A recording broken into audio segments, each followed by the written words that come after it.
The race card and the smartest bill in America? Yes, you heard that correctly. The smartest bill in America. This is Mark Fisher with Mark and the Millennials. And the millennial joining me today is, of course, Christopher Hopkins, our producer, who's on the other side of the camera. Chris, how are you? I'm well. How are you? I'm doing great. And we are back. And we will explain later why that is the case, that we have been gone for a little while.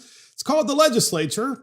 Hopefully you will understand, but we're not going to go into great detail about that because we have a huge podcast about the race card. And of course, it's Gavin Newsom, who loves to play the race card. And we have the smartest bill in America. We usually do the dumbest bill in America, but we actually found a really smart bill. And we decided, why don't we call it the smartest bill in America? So this is the first for us, the smartest bill in America. So first up is the race card. Gavin Newsom has nominated for AG, for Attorney General, a man by the name of Rob Bonta, who's an assemblyman in California. And why is that important? Well, we'll explain in a minute because Rob Bonta is quite famous in California.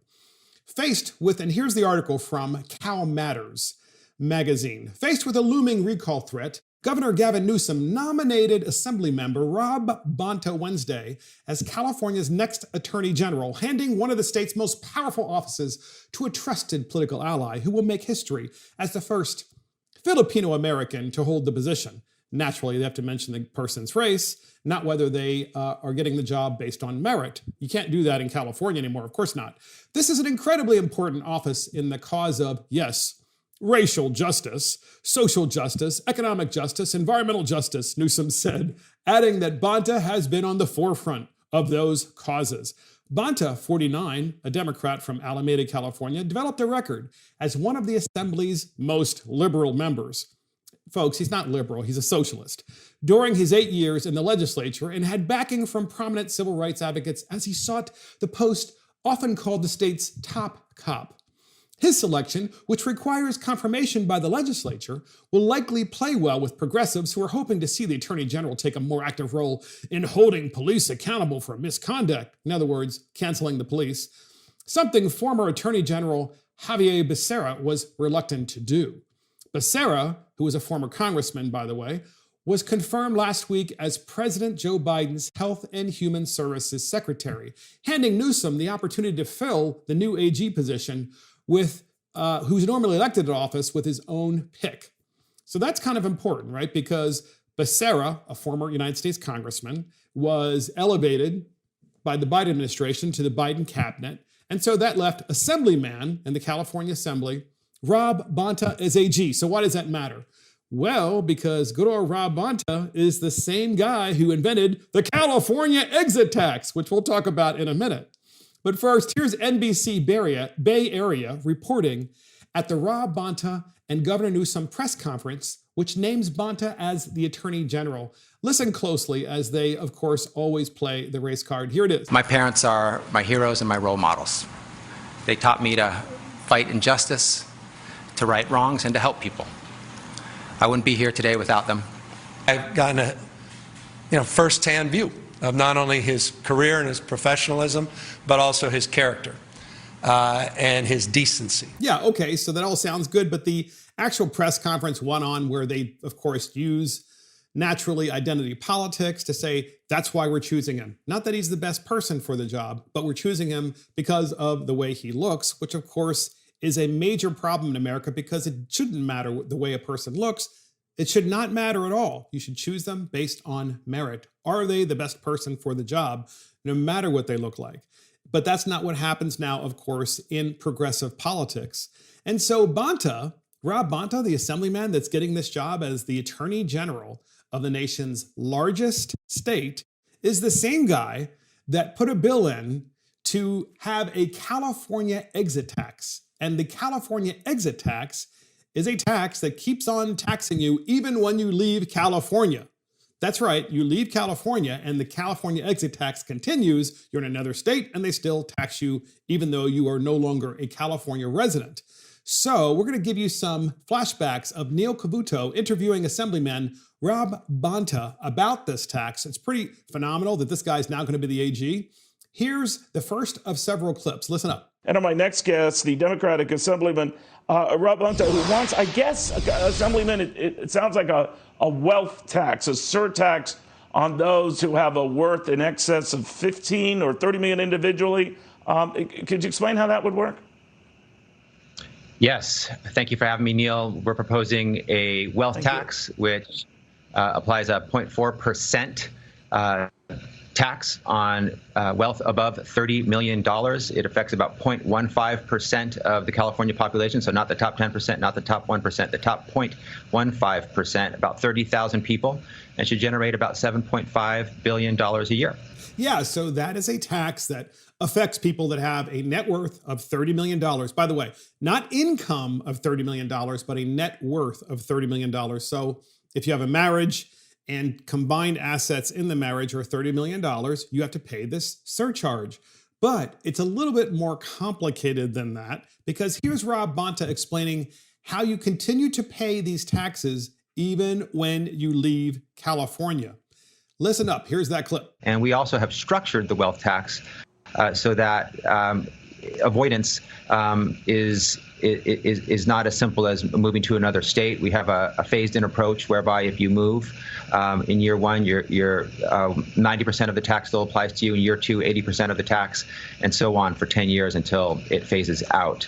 So we've looked at some of the wealth taxes. Wait. Are you saying, Assemblyman, that after they move and they've left, you're still taxing them? They're no longer California residents. You can't legally do that.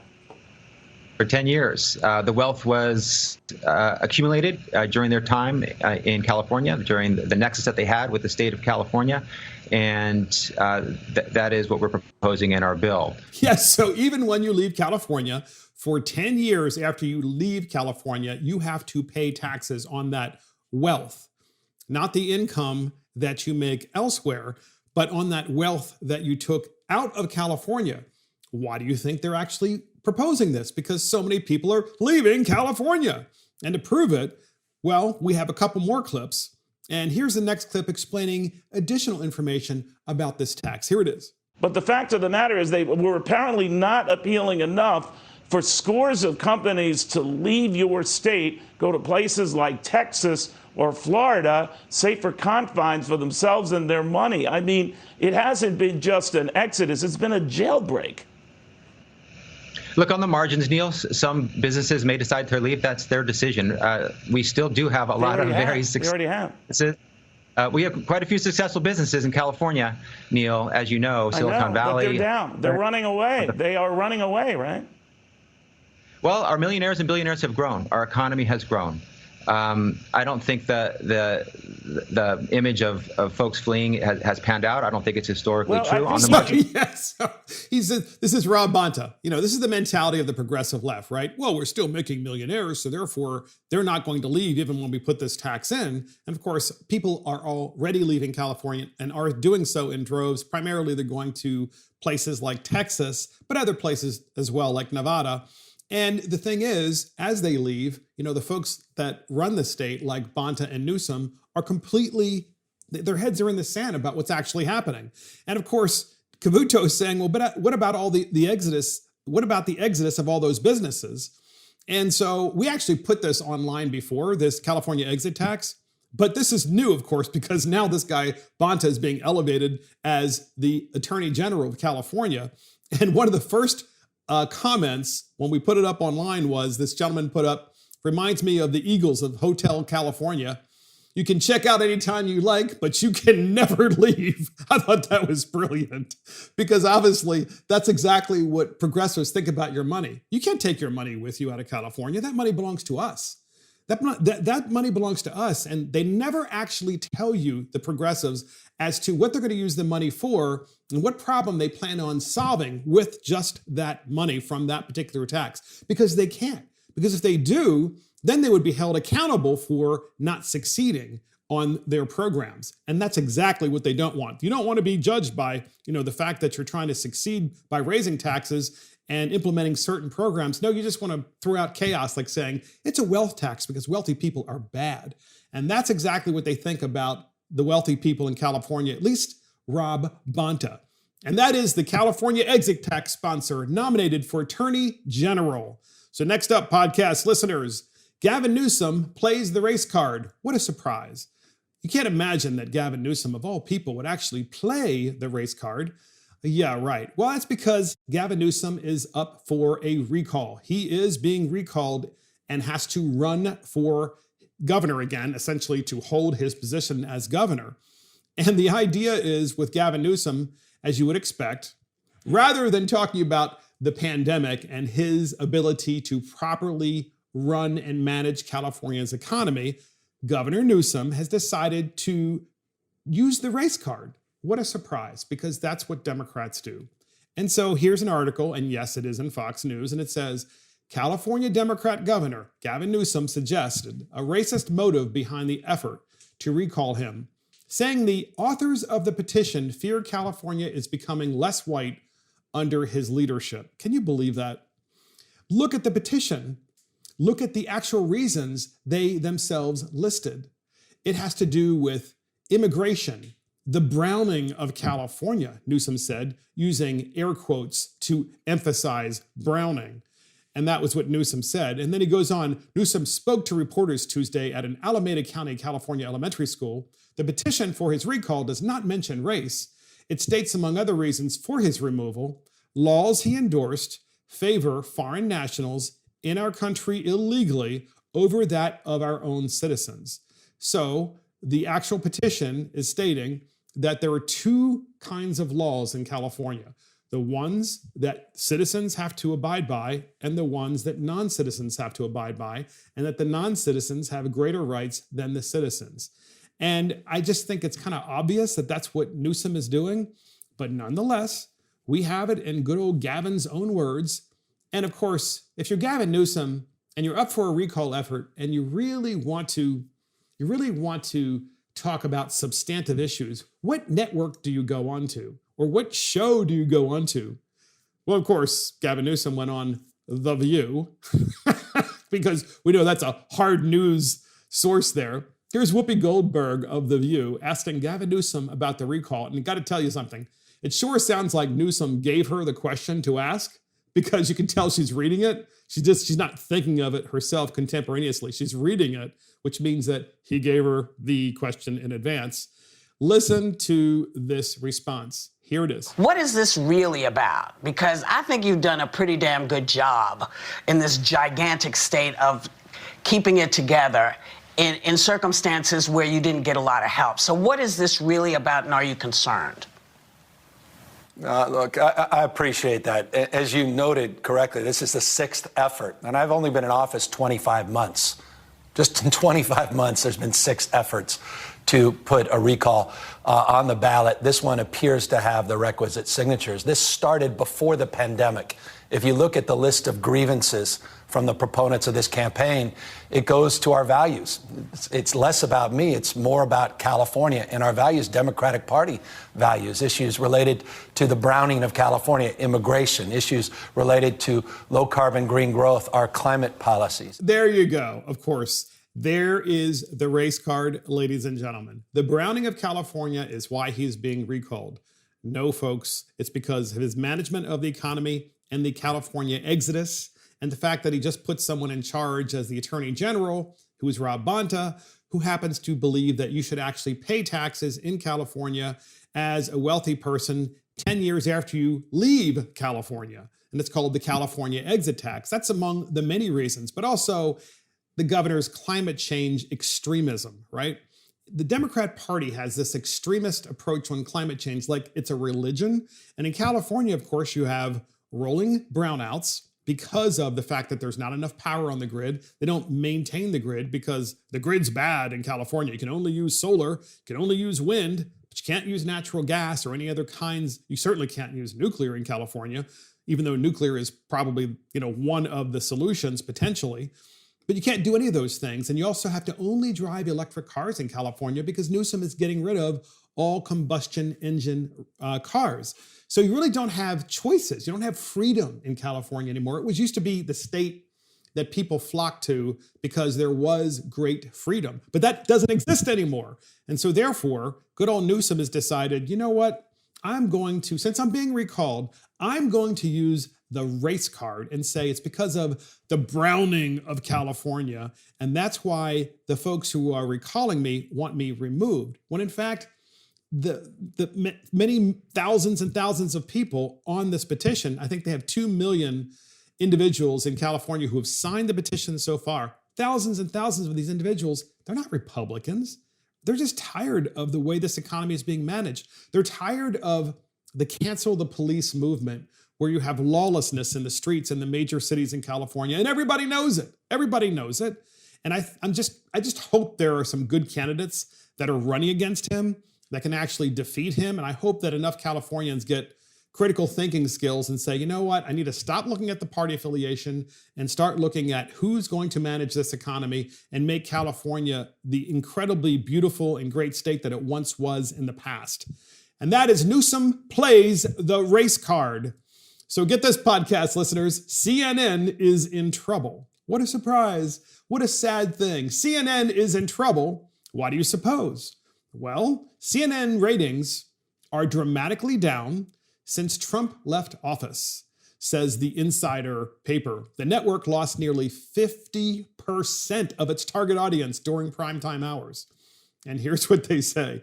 CNN had record-breaking viewership during the final months of Trump's presidency. Gee, you wonder why, because of the impeachment and, of course, the contesting of the elections. But there has been a dramatic decline in ratings since Inauguration Day, according to new research. CNN has lost 36% of its primetime viewers since January 21st, just a few months ago, the Nielsen Media Research data said. So this is actually real data. CNN has seen ratings plummet since former President Donald Trump left the White House, according to a Fox News report on Nielsen Media Research data. The network averaged 2.5 million primetime viewers between the day after the election and November 4th, 2020, and Inauguration Day on January 20th, 2021, Fox News reported. Since President Joe Biden was sworn in, however, those numbers at CNN have dropped dramatically. An average of 1.6 million viewers tuned in during primetime hours between January 21 and March 15, Fox News said. That's a downturn of 36% since Biden took office. No wonder he's so boring. Primetime viewers also ditched CNN in the period between December 28th through to January 20th. The network hemorrhaged almost half, 49% of its primetime viewers. Fox News reported again. An average of 3.1 million primetime fell to just 1.6 million primetime viewers, the media outlet said. So, why do you suppose? Why do you suppose CNN is in trouble, podcast listeners? Well, maybe it's because of the fact that the only reason why CNN was able to engage viewers is because of the hysteria that they created over the Trump presidency, right? It's all they did. They played the race card and they played the intersectionality card and the identity politics cards.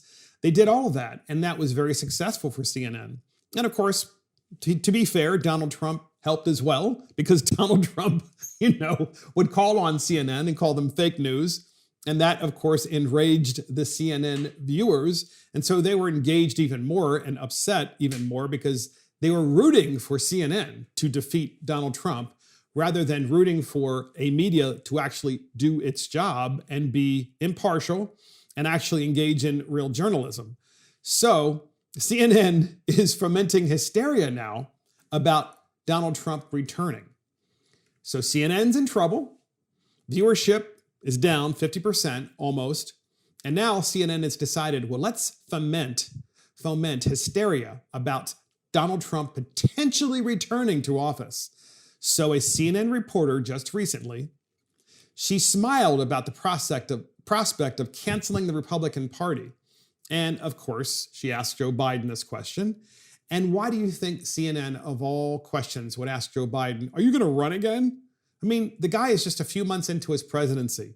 Why would you ask someone who is a few months into his presidency, are you going to run again? I mean, a more appropriate question, if you were a real media outlet, would be, hey, it looks like you're having a difficult time keeping up with the schedule and like even holding press conferences. Are you okay? That would be a better question. But no, the CNN reporter smiles about the prospect of canceling the Republican Party because Biden refers to that when he's asked about if he's going to run again. We have a clip about this, and it's typical CNN, and here it is. And do you believe you'll be running against former President Trump? Oh, come on. I don't even think about it. I have no idea. I have no idea whether there'll be a Republican Party. Do you? I know you don't have to answer my question, but I mean, do you? I mean, look. So of course, Biden's like, there's not even going to be a Republican Party. So even though the CNN reporter is wearing a mask, you can see the mask moving in such a direction as it's moving up because she looks like she's laughing and smiling because she loves that answer. Why does she love that answer? Because CNN is in trouble. They're trying to get viewership back, and the only way you can get viewership back is if you threaten the idea of either Donald Trump coming back into the Oval Office, or you talk about, well, now that we've gotten rid of Donald Trump, we're going to cancel the Republican Party. We're going to make them disappear. And that gets people engaged in CNN once again and to watch the network because it's not really a network.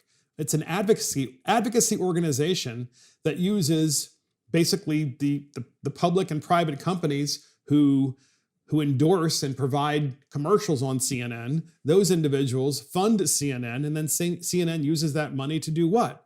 To basically talk about one-party politics. Can you imagine America if we had one-party politics? I mean, we'd be just like China, right? You're going to have a communist party.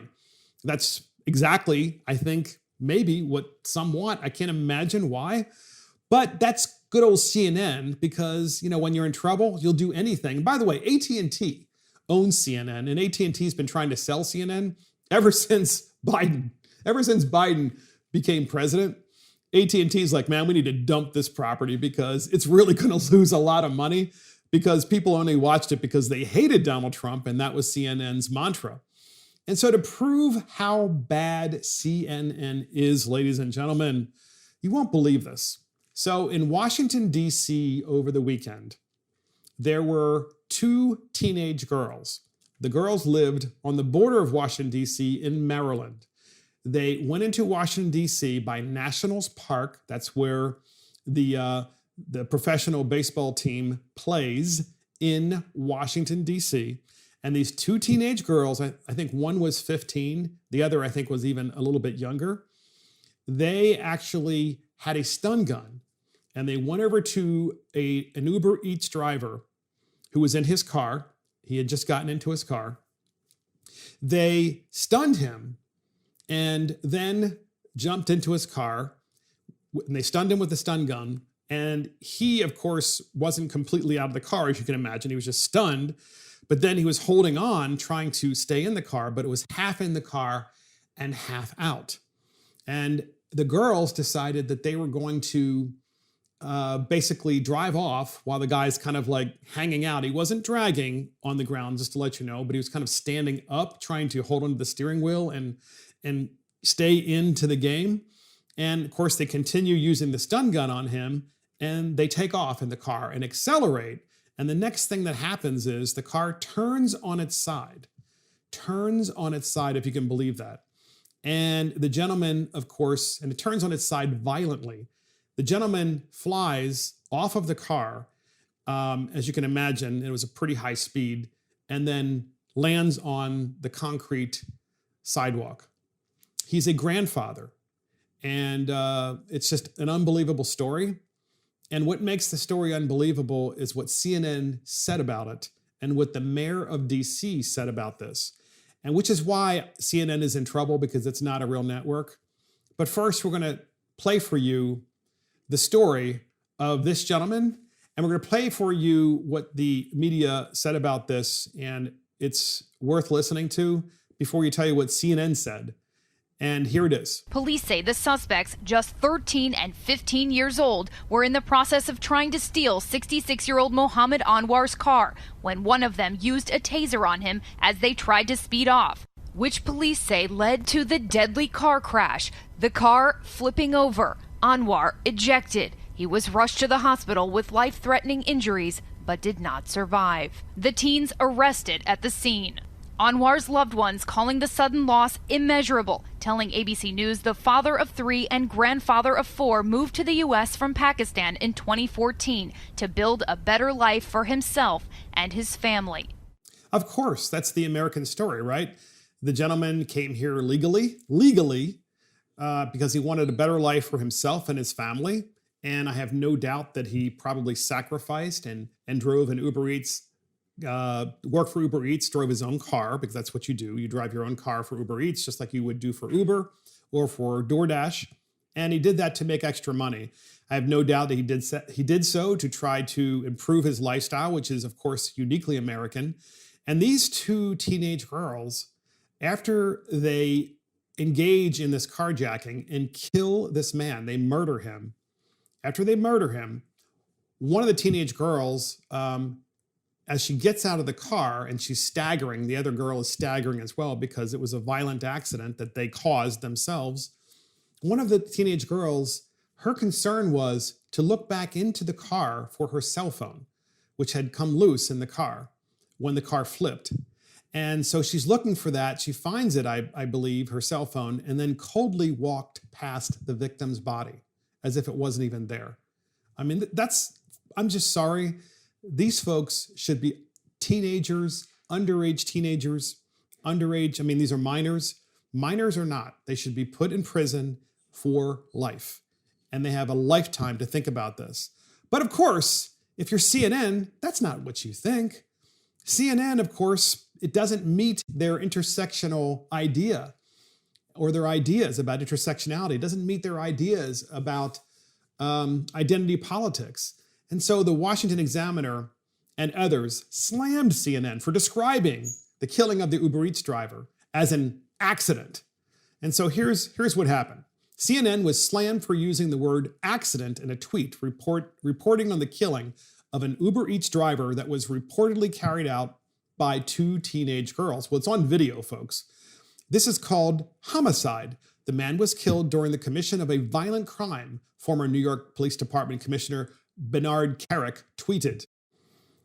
His tweet was in response to a CNN post reading, "Police said the girls," okay, listen to this, folks. This is what CNN tweeted out. CNN, "Police said the girls, 13 and 15, assaulted an Uber Eats driver with a taser while carjacking him, which led to an accident in which he was fatally injured."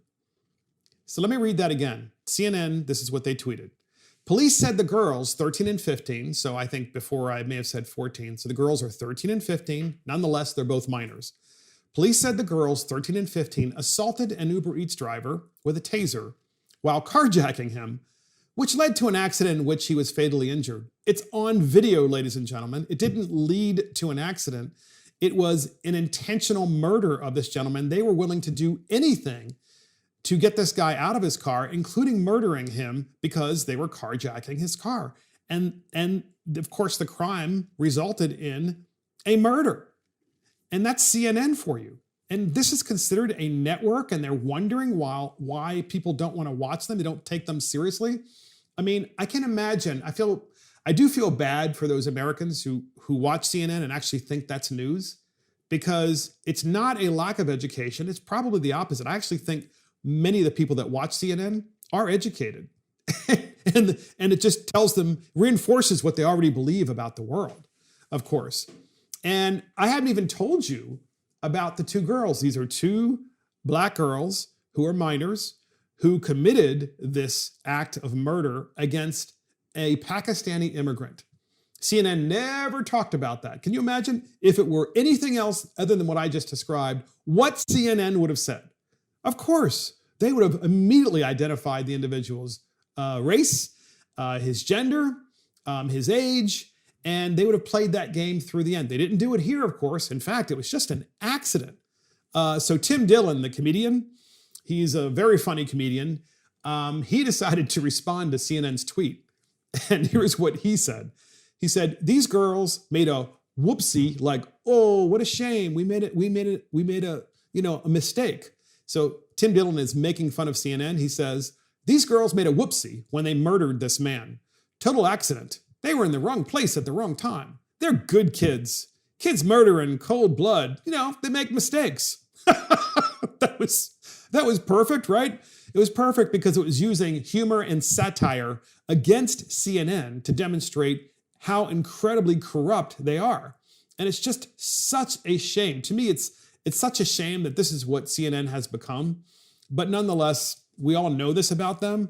And it's just not, I just don't see it getting better anytime soon. But CNN is indeed in trouble. And I'm hoping that whoever buys CNN, or if CNN does go out of business, kind of doubt they'll go out of business, but I feel like someone will buy them. I'm hoping the purchaser will reorganize CNN and actually fire their entire staff and hire people who really want to talk about and report about what happens and what has happened and report about the news. People who are real journalists. I mean, kind of makes sense to me. That is what you should do. But I have to tell you something else. It wasn't just what had happened with the two teenage girls. Guess what the DC mayor said? The DC mayor, unfortunately, it's not letting me see this tweet, but the DC mayor basically said, hey, look, if you don't want to get carjacked, there are 5 steps that you should take. And if you follow these 5 steps, and it's like a little video, like a PowerPoint video that you put on Twitter, if you follow these 5 steps, then you probably won't get, carjacked. In other words, she's blaming the victim for not following the 5 steps of getting carjacked. This is who is the mayor of Washington, D.C. And of course, was it reported anywhere? Not by CNN, not by MSNBC. And yet this mayor is the same mayor who wants to cancel the police, right? How do you cancel the police when you have teenagers who are out there killing people just because they think it's fun to steal his car? Well, nonetheless, CNN is in trouble. And that's it for CNN is in trouble. So next up, podcast listeners, we have a transgender is now the reigning queen in Nevada. That's right. A transgender is now the reigning queen in Nevada. So, emphasis on queen, I guess. So here's Fox 5 of Nevada reporting. And this is Kim Passoff of Fox 5 of Nevada. She's reporting about this news and this story. And I think we'll let this part speak for itself. Here's the clip. Yeah, that's right, John. Catalina Enriquez, who is transgender, has won transgender pageants before, and she's entered cisgender competitions. But this is a monumental win. She will now compete for Miss Nevada USA, the state pageant leading to Miss USA and Miss Universe, pageants that were once owned by Donald Trump and 2 of the most coveted crowns in the pageant world. Don't you love that? It's like, so the news is that Catalina, of course, has won this pageant, right? And it's a very important pageant because it sends her to the next level. But naturally, the Fox 5 Nevada reporter Kim Passoff had to talk about the fact that, and Donald Trump used to once own this pageant. What does that have to do with this? I mean, it's nothing. The real news is this person, Catalina, a transgender, became this, I guess, reigning queen. I suppose that's the news. We have a couple more clips about this. So here's Catalina, podcast listeners, in her own words after winning. We had that clip. And here it is. The Silver State competition was a great experience to me. It was honestly a celebration of womanhood and diversity and just a celebration of being your true self. But the road to the crown has not been that of beauty queens before her. Because I always had mixed emotions and mixed experiences when it came to competitions. In another pageant, not in Nevada, when organizers found out she was trans, everything changed. I was asked to provide documents that were invasive, in my opinion.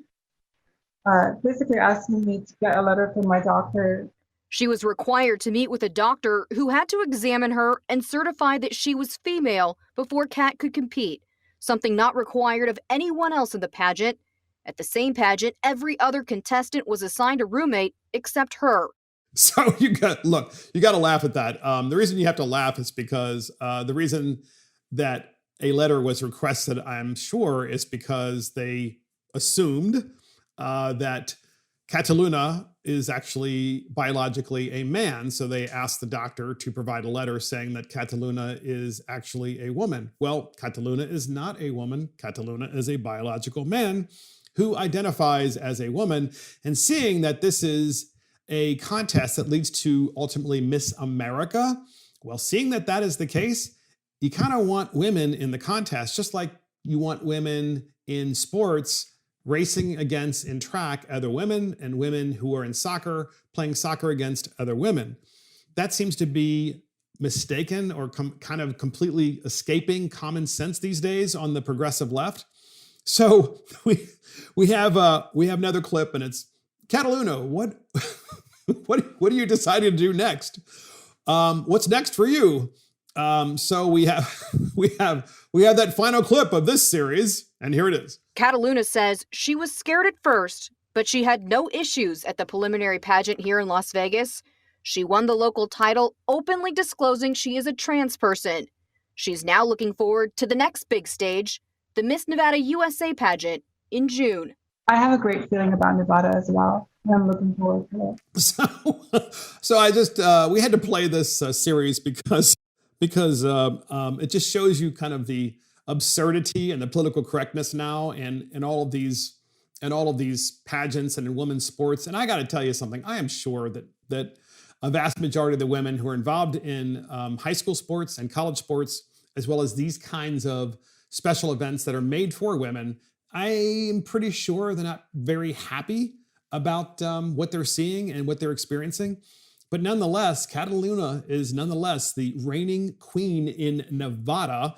And I guess it's really possible that Cataluna could become Miss Nevada and go on to the Miss America contest. And that last clip also, I guess there's a swimsuit competition as well. So, and they had some pictures in that. And that I'm going to leave it at that. That's the transgender is now a reigning queen in Nevada. So next up, podcast listeners, we have not the dumbest bill in America. We have the smartest bill in America. And that's never happened before in Mark and the Millennials. The smartest bill in America, and it is defunding woke majors. What does that mean? Well, as you know, so many children go on from high school to college. And when they're in college, they're young adults, and they often choose woke majors that they think will make them accepted and acceptable to the progressive left. You know, you name the major. I'm sure you've heard of these majors before. Well, Senate Bill 86 is proposed by Senator Dennis Baxley, a Republican from Ocala, Florida. And Senator Baxley has put this bill in, and essentially the bill says that the scholarships that Florida provides to you to go to college, to a public university, those scholarships can only be used for majors that will lead directly to employment. Oh my gosh, it makes perfect sense, right? We're not going to give you a scholarship, in other words, for something that isn't going to lead to a sustainable job in your life. Why would we use public dollars to give you money to go to college so that you can study something that won't lead to a job? So, Florida Senate Bill 86, the bill itself confines Florida's Bright Futures Scholarship Program and the Benequisto Scholarship Program to only award full scholarships to those students engaging in studies from a specified list of majors. These listed majors only include those that would directly lead to employment. Unfortunately, many of those humanities, fine arts, and otherwise worthless degrees have been excluded from this list and are only allowed a fraction of financial aid. From the Daily Wire, this bill will impact those woke majors, including dance theory, gender studies, and family science, and sexuality studies, etc. In other words, if you try to get a degree in those areas that I just described, such as gender studies, dance theory, family science, and sexuality studies, you will not be able to get this scholarship to pay for your entire education, because these are public monies, and the purpose of them is to give you help to get a higher education, which will lead to a career path. And what they're saying is, and they're using data, by the way, they're using actual data, and they're determining from this data what specific degrees lead to a sustainable, workable future. And this particular senator is called Senator Baxley, who put this bill in from Ocala, Florida.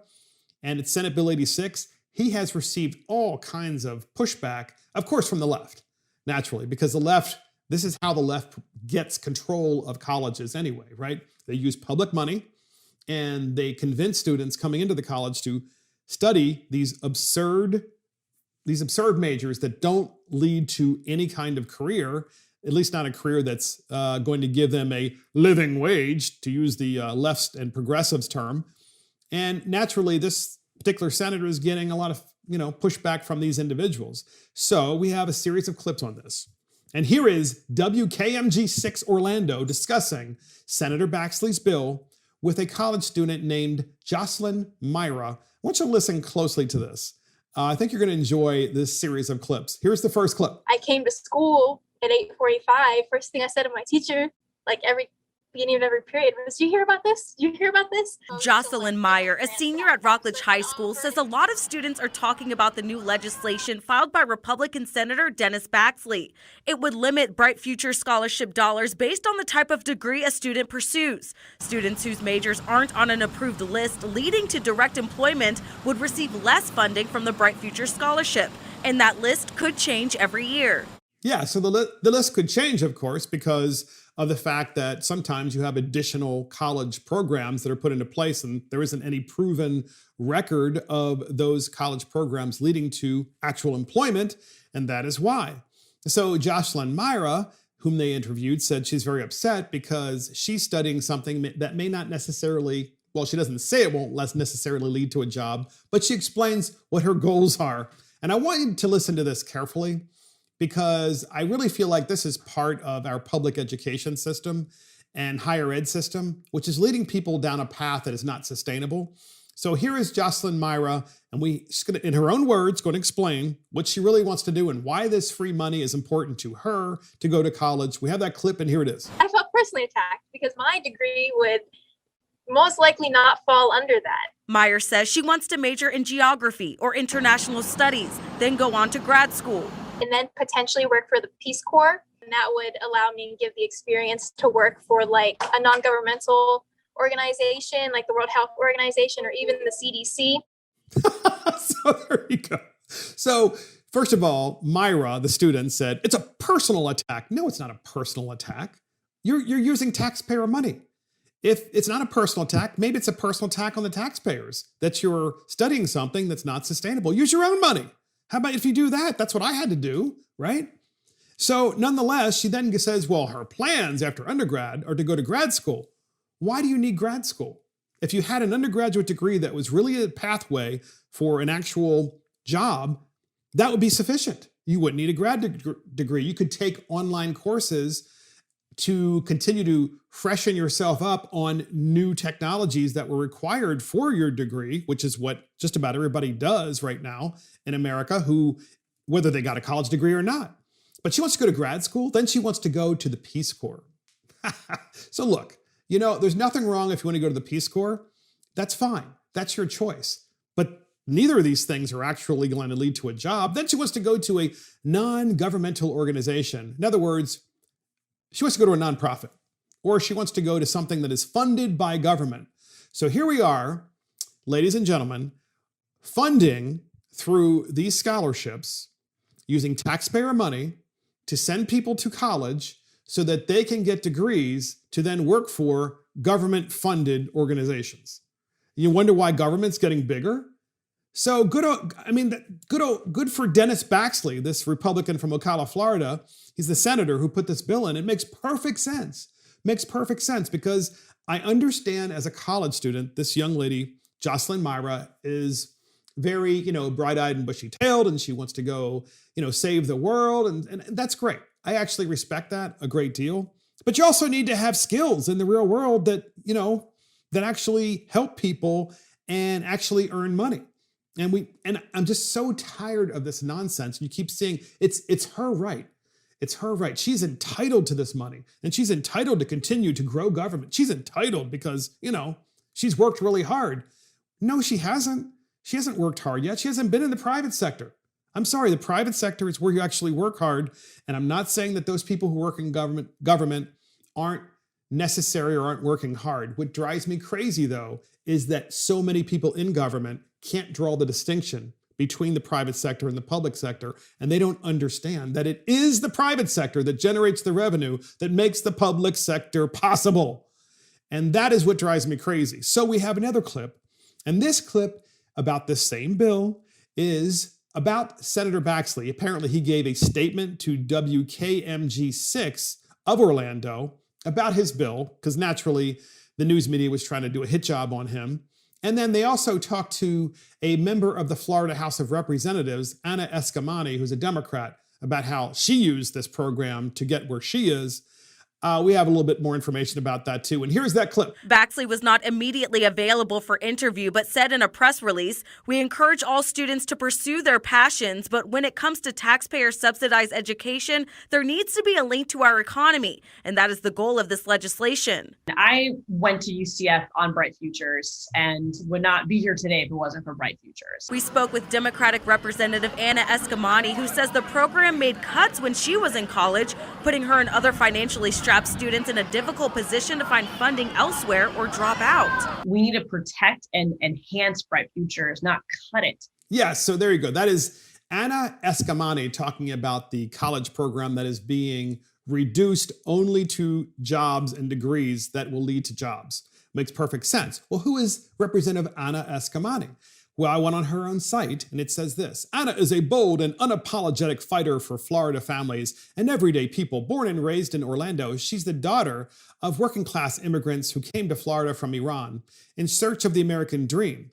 Anna went to Orange County Public Schools and then to the University of Central Florida. She earned dual degrees as an undergrad and graduate student, works as a nonprofit professional, and is now getting her PhD in public affairs. A bridge builder, Anna flipped her legislative seat, and it goes on and on and on. But she's championed critical issues like economic justice, environmental protection, equality for all, funding for public schools, and supporting arts and culture. So there you go. She is working for, her big thing is she used the college scholarship fund, which is publicly paid for by Florida taxpayers. Anna Eskamani did. And she used it to get her PhD so that she could work in doing what? Work in a nonprofit. Once again, this is government making things worse, right? We wonder why we don't have people to fill the jobs of the 21st century. And this is why we're encouraging them to get these woke majors. And so here's what the Brookings institution, says about the need for a college degree or not need. It says, for the past few decades, it has been widely argued that a college degree is a prerequisite to entering the middle class in the United States. Study after study reminds us that higher education is one of the best investments we can make. President Obama has called it an economic imperative. We all know that on average, college graduates make significantly more money over their lifetimes than those with only a high school education. What gets less attention is the fact that not all college degrees or college graduates are equal. There you go. There is enormous variation in the so-called return to education, depending on factors such as the institution that you attended, the field of study, whether a student graduates, and post-graduation occupation. While the average return to obtaining a college degree is clearly positive, we emphasize that it is not universally so. For certain schools, majors, occupations, and individuals, college may not be a smart investment. By telling all young people that they should go to college no matter what, we are actually doing some of them a disservice. Folks, the Brookings Institution is by far not a conservative organization. And they kind of nailed it right there. And they really, with that paragraph, underscore the need for Senate Bill 86, which is proposed by Senator Dennis Baxley, the Republican from Ocala, Florida, which essentially defunds woke majors. And ladies and gentlemen, I think that is a great idea. And that's why for the very first time on Mark and the Millennials, we are discussing the smartest bill in America.